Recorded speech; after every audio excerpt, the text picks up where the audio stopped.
Pernah gak sih kalian melakukan suatu kesalahan yang membuat kalian bimbang antara mengaku atau pura-pura gak tahu aja?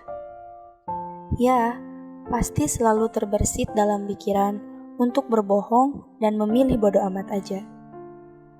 Kita bahkan mungkin pernah berada di posisi untuk gengsi mengakui kesalahan yang kita perbuat. Hati kita berusaha untuk menepis kenyataan itu, dan lidah pun dengan pandainya mengelak darinya. Bahkan, tak jarang juga kita menyalahkan orang lain demi menutupi kesalahan kita. Astagfirullah, betapa mudahnya dosa kita bertambah, bahkan hanya lewat ucapan. Apa kalian tahu sahabat Rasulullah yang paling membuat setan segan untuk menggodanya? Ya, beliau adalah Umar bin Khattab radhiyallahu anhu. Ia dikenal dengan seseorang yang kuat, tegas, dan keras.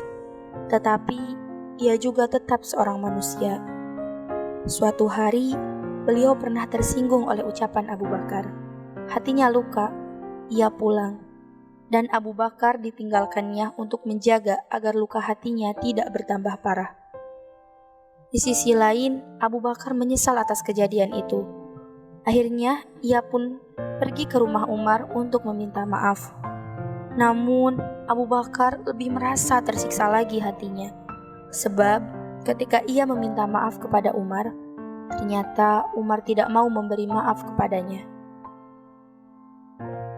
Ia tidak kuat menahan kepedihan hatinya, karena niat baiknya tidak diterima oleh Umar. Ia pun pergi menghadap Rasulullah Shallallahu Alaihi Wasallam untuk meringankan beban hatinya. Demikian juga dengan Umar, ia pun menyesal atas apa yang diperbuatnya. Ia telah menutup pintu waktu Abu Bakar datang meminta maaf. Maka dari itu, ia pergi ke rumah Abu Bakar, namun Abu Bakar tidak ada di rumahnya. Kemudian ia pergi ke rumah Rasulullah. Di sana, kedua sahabat ini bertemu. Di sana, keduanya tidak menghitung-hitung jasa dan tidak pula membela diri supaya dia benar sementara yang lain salah. Justru yang terjadi sebaliknya. Bahkan, diriwayatkan oleh Imam Bukhari, Abu Bakar berkata, "Aku yang lebih zolim, aku yang lebih zolim." Dengan demikian, suasana menjadi jernih kembali. Mereka saling memaafkan, dan nikmat persahabatan dan persaudaraan telah menghapus semua rasa kesumat dan kedengkian.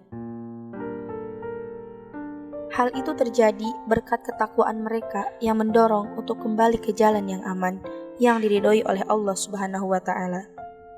Masya Allah, bahkan kedua sahabat Rasulullah pun tidak pernah gengsi untuk mengakui kesalahan masing-masing. Bahkan mereka tidak saling membela diri, tidak merasa dirinya yang paling benar, dan berusaha menyalahkan satu sama lain. Bukankah damai itu indah?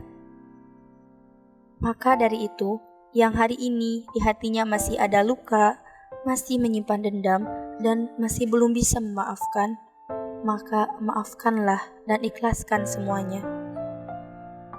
Jadikan semua sebagai pembelajaran dan motivasi untuk menjadi manusia yang lebih bertakwa lagi.